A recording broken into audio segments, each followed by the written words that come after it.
மனிதனின் பயணத்தில் விதி வழி துயரத்தில் தோன்றிடும் காயங்கள் ஆறுமோ?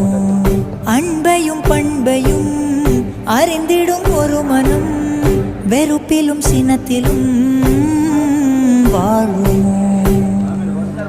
வெளிச்சத்தை தரும் என்ற ஏற்றிய தீபம் ஊர் முழுவதையும் எரித்து விட்டு தீயாயானதேனோ?